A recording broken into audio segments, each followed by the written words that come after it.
video where I covered my cross stitch hoop. I keep trying to say crochet. Everything I do is crochet, but not anymore. Now I do other things.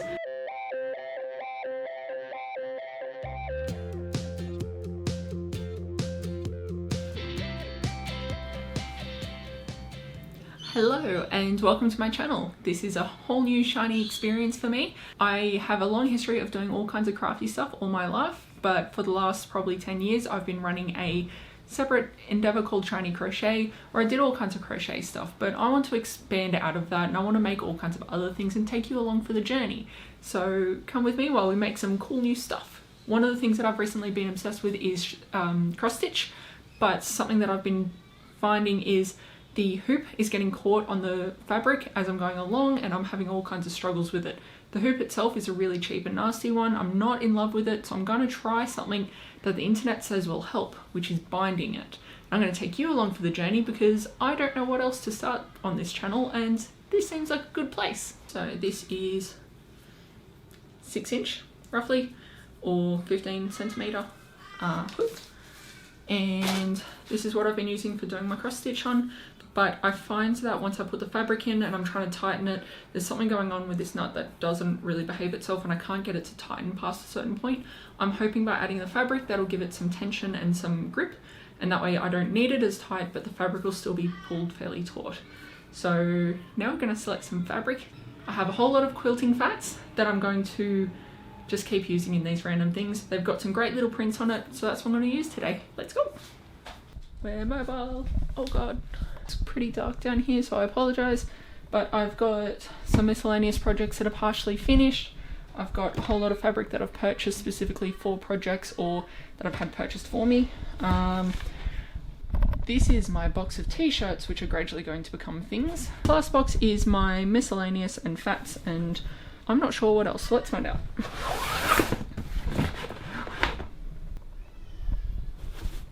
My handy dandy office chair. In here we've actually got, so I've been trying to make some teddy bears and this is the second one that I made, but we'll worry about that another day. In the meanwhile, switch this out. This is the box of goodies. We have some very cute little bunnies and some sleepy owlies. I think going with a neutral colour will be good so that it's not clashing too much. So these are all kinds of different ones. I really do like the bunnies and that might be a good print to go with as it's pretty generic. And then I think below that is just stuff that's already pre-cut for various reasons. I think this one might be the joke because it's very little and that'll be much easier for me to then put onto it, whereas these other prints are very large or would clash potentially with some of the colours that I'll use. Pretty sure that box is like a week away from falling apart, but that's next week Sarah's problem. So we have our fabric and we have our hoop. So now I'm going to go get the couch a little bit set up and you're going to join me in a moment once I figure out what I'm doing. So sorry to jump straight into this, but this is essentially what I think that I'll be needing for this adventure today. The pattern or blog that I'm going to be following is by Stitch Floral. I'll put a link in the description below which will cover all of that off. But essentially what she's saying is that I need to start off with 5 centimeter wide strips of fabric which are then going to be wrapped around. She does talk about the difference of whether or not to wrap the inner hoop or the outer hoop. She recommends the outer hoop, so that's what I'm going to do today, and maybe later I'll come back and I'll do the inner hoop if I feel like it. So I'm going to put those off to the side for the moment, and because she doesn't talk about the length as much because that's going to depend on the size of the hoop that you're doing this to. And I'm sorry if there's any funny sounds coming through. I've got my window open because it's summer in Australia. So I've grabbed my long ruler mostly so I've got a long straight line, but what I think I might actually do is just try tearing the fabric because it is cotton. It should just do nice straight edges, or at least straighter than what I can manage anyway. For that, I'm going to put the scissors out of the way, my chalk out of the way, and just use my measuring tape. Just going to measure out 5 centimeter brackets. Cool. And that is 50 centimeters wide, and if I go this way, this is roughly 50 centimeters deep as well. So I think that she said that a meter long strip will do, But really, birds? Okay. She was saying that a metre long strip will do, but I'm going to cut this whole thing up just in case I do decide to do both the inner and outer hoop. From here, I'm going to snip at this point, give it a tear, and then work my way along from there.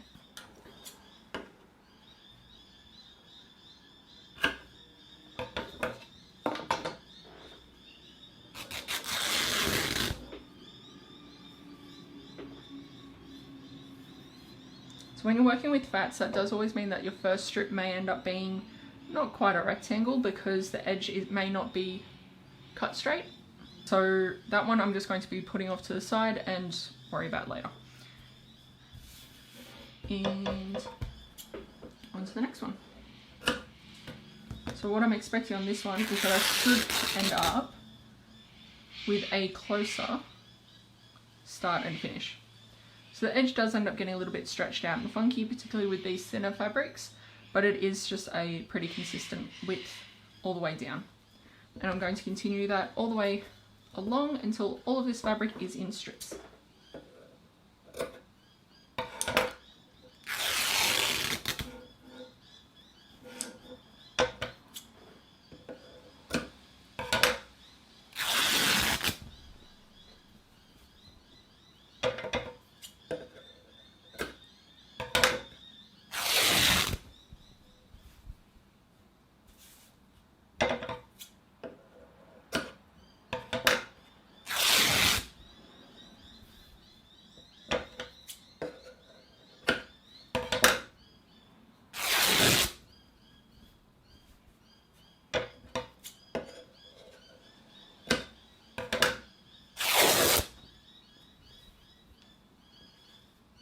And the last one, as with the first strip, I expected this one, sure enough, ends up a little bit out of whack. So because the whole square isn't really square, we end up with it all out of whack. So that piece is also going to go with that first one that I did. So now from here, what she says to do is that we just start wrapping. So starting...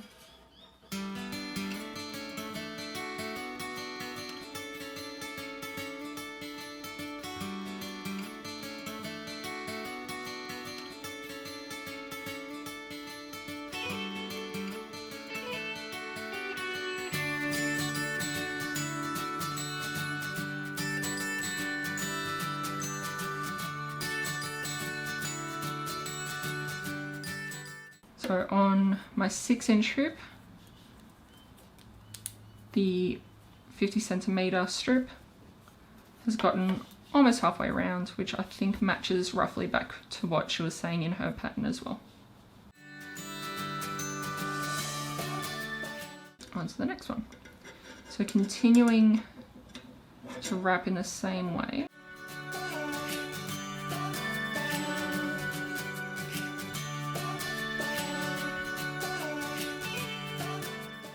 You get so much faster towards that end bit because you don't have as much of a tail to fight with.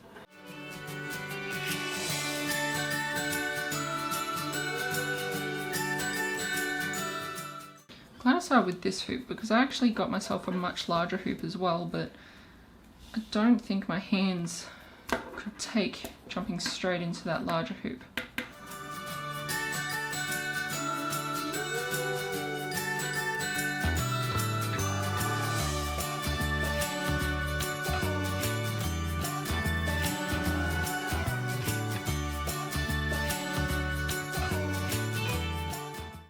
This is very cute though. I do like this.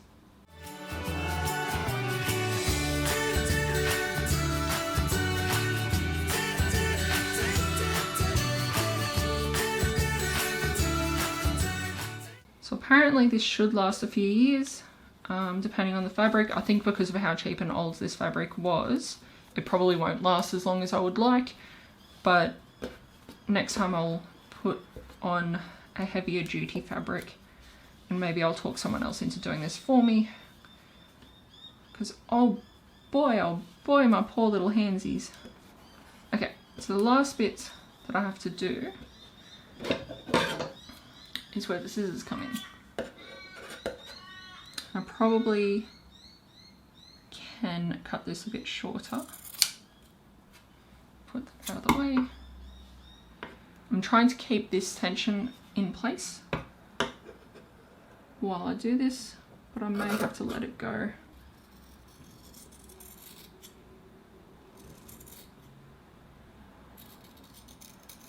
Okay, now that that's all there, I'm going to wrap this piece up and over, nice and tight, and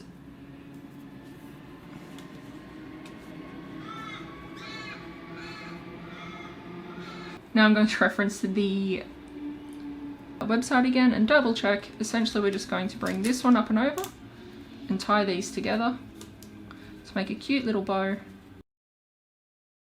Or not. Oh no. A disaster has struck.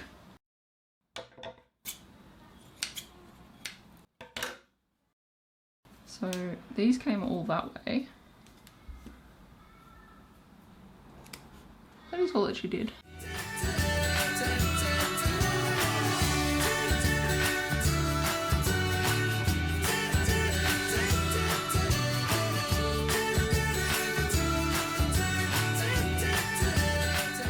And let's try to turn this into a pretty bow, but I don't have much faith because my bow tying skills are definitely wanting.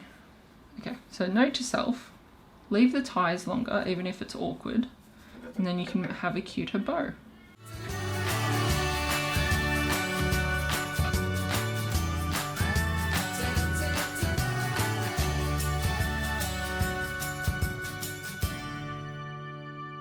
Okay, I think when I do this next time, I will actually go to the effort of finishing some of the edges, or at least the part where the bow is going to be, because that bow is a little bit, sad and quite frayed, but still, I think that it's pretty cute. I'm not sure when that stops recording, but we now have the hoop and we now have the project, and we're going to try and put them back together again. And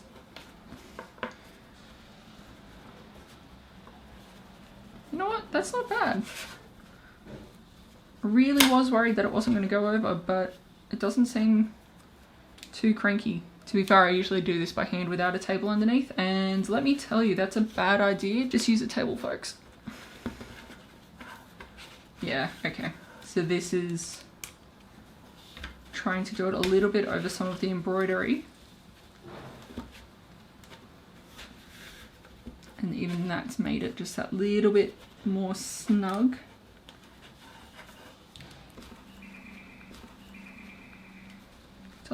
Still doesn't help with the areas. So the area that I tend to have the most problem with, at least with this type of fabric, normal fabric I'm fine with, I can fight with that and make the hoop tighter. But I do find with this fabric, just trying to get it into the hoop, staying on the hoop without it feeling like it's just going to come apart, and not bunching up near the top here, just doesn't seem to want to behave itself. It just wants to bunch up. But anyway, it's on, it still works, it's adorable. And I think that's going to be a little bit nicer for the thread to run over without catching.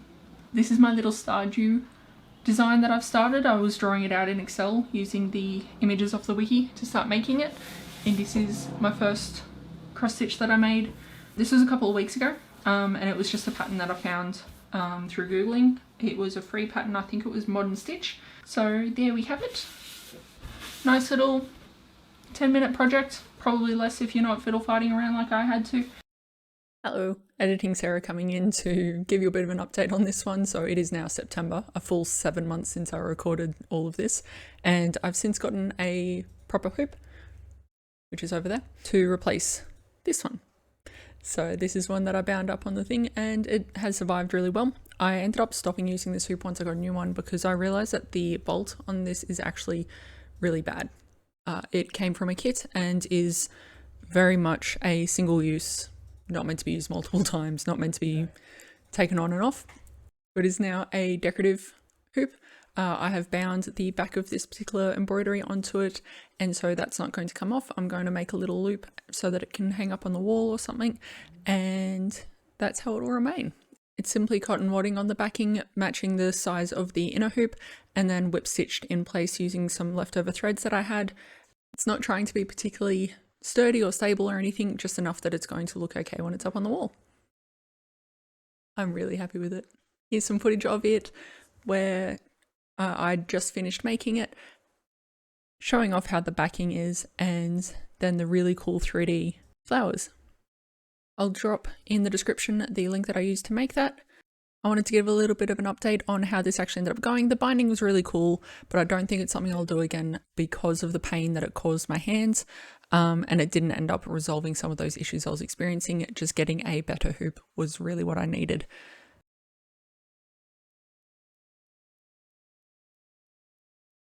If you've enjoyed this video, please hit the subscribe button and the like button. Drop a comment below. I'd love to know what you're making, what you're up to, all of that jazz. Have a lovely day. There